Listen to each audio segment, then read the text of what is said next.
akala nyo siguro kapag ka binubuli nyo yung mga judge sa ICC, ay makakatulong sa inyong idol.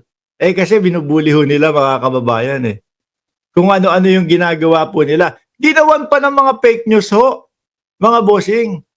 Ginagawa ng fake news yung judge po sa ICC. Sabi dito, bring back our former president who was kidnapped. Inan nyo? Sabihin nyo kidnap. Di ba Maestro Paul TV?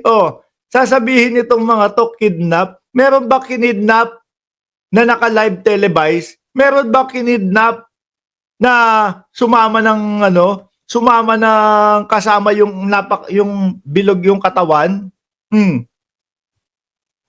Meron ba kinidnap na ganon? May kinidnap ba na pwedeng dalawin? O ngayon, binubuli po nila yung mga judge ng ICC, no? Bring back our former president who was kidnapped without due process from our existing and working sovereignty. He deserved to be tried in our working trial court, no? Ngayon mas umaano yan mga kababayan, mas tumitimbang na kaya pala dumiretso sa ICC itong mga naghabla kasi talagang napakalakas at hindi kaya, no? Nung panahon na si Duterte ang nakaupo. Ganyan lalo ang iisipin niyan mga bossing. No? Judge Julia, I am from Philippines. Ito pa yung isang comment Judge Julia, I am from Philippines. Please do hear us Filipinos. Please consider hearing the people pleading for bringing our best president home. No? He needs his family and the Philippines. He sacrificed so much for our country. He doesn't deserve this po. Nagpo pa. Hindi mahilig ang ICC sa mga drama. Di ba?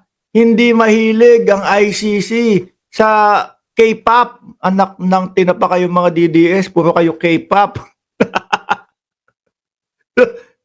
Yung mga kaartehan nyo, ia-apply nyo o iaano nyo sa ICC. Walang ganun. Dehins pwede sa ICC, isang tanong, isang sagot. Yun. Kung ano ang tanong, yun ang sagot.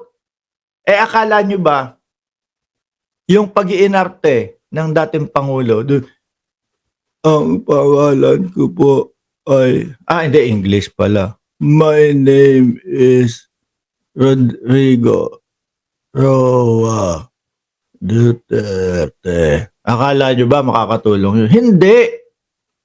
No? Doon, walang awa-awa doon.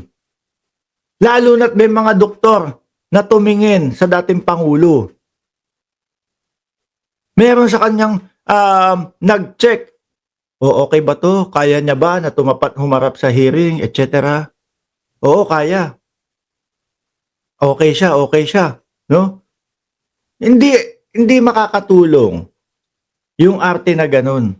Kasi halata naman po, mga kababayan. Bakit? Di ho ba mga bossing, 4 na araw bago po yung hearing, yung unang hearing sa ICC. Malakas Ang lakas-lakas ng dating Pangulo doon sa Hong Kong. Nakatayo pang ganun. Di ba? 40 minutos din nagsasalita doon sa Hong Kong. Ano yun? Real quick, 4 na araw lang ang pagitan. Biglang hindi na makadinig, hindi na makapagsalita. Sabi, attorney pa nagsabi nito. ICC accredited lawyer, attorney Joel Butuyan. It's going to affect the judges, especially on the issue of interim release. Because makikita ng judges na sobrang powerful ng force ng Duterte camp dahil hanggang sa ICC, pwede silang ibuli, no? I-harass at i-attempt na manipulate. Yan ang problema sa inyo, hindi kayo mga nag-iisip no? Lagi ang ginagawa nyo lang nagpapadala kayo doon sa damdamin ninyo. Hanggang dyan lang. Tapos kapag ka nagkatanungan, alam nyo ba kung ano ba talaga nangyari? Wala kayong maisagot. Bakit? Yung iba sa inyo nakiki-hype lang naman eh. Di aminin nyo, 'di ba? Pagkatapos nyong iboto ang dating Pangulong Duterte at si Inday Sara Duterte noong 2022. Aminin nyo, yung karamihan sa inyo wala na, 'di ba? Hindi na masyadong nakikinig sa politika. Tapos nakakita doon sa kapitbahay nila, yung kapitbahay ko nag-post. Ang sabi bring back Tatay Digong daw. Ay, makiki-bring back Tatay Digong ako kasi uso. 'Di ba? 'Di ba ganyan lang naman kayo? Yung karamihan sa inyo nakikiuso lang. Mahilig kayo sa viral. 'Di ba, Ai Chang, Annabel Ye, Benny Ayaw, di pa nagagawa yung brace neck. Manghiram ka Digong kay Gloria Labander. Yung karamihan sa inyo nakikiuso lang. Sabi nga nung iba nakakatakot na sa Pilipinas Mukhang mukhang magkakagulo Sabi nung iba, di wag kang mag-alala dyan. Bakit?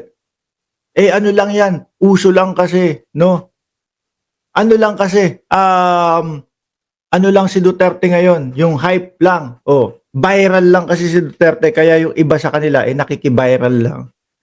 Magkaroon lang, lumabas lang ng merong dalawang artista. Na etc. Kung ano man ang maging issue, wala na yan. Which is, ngayon po, mga kababayan, halos pawala na din ho. Di ba?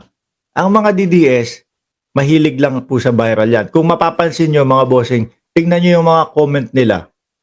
Meron tayong 8 i-discuss na topic, pero maghahanap yan ng topic na wala sa topic natin. No? Sabi ni Lee, Ars, tama, nakikiuso talaga. Meron tayong 8 topic pero ang itatopic kagaya nung kay Andres. Ayan. Boss, paayos ng bigkas ng letrang R. Bayaran ka ba? At kung ano-ano pa. Ganun lang ho. Pero yung mismong topic natin, hindi nila masabi na, oy, hindi kami agree dyan. Kasi ganito, may paliwanag. Walang ganon sa DDS, mga kababayan. Okay na ho sa kanila yung masabi nila na bayaran ka, okay na yun. Kaya nga kawawa yung mga leader nila. Bakit ho, mga bossing? Hindi nila maipagtanggol. No? Hindi nila ho mapagtanggol. Bakit? Kasalanan din ho ng mga leader nila. Kasalanan din po nung mga nung mga sinusundan nila, kagaya nila dating Pangulong Duterte. Bakit ho? Kasi ang naririnig sa kanila, puro ho, pinupolitika kami. Yun lang. Ang sagot siyempre ng mga DDS, pinupolitika lang yan.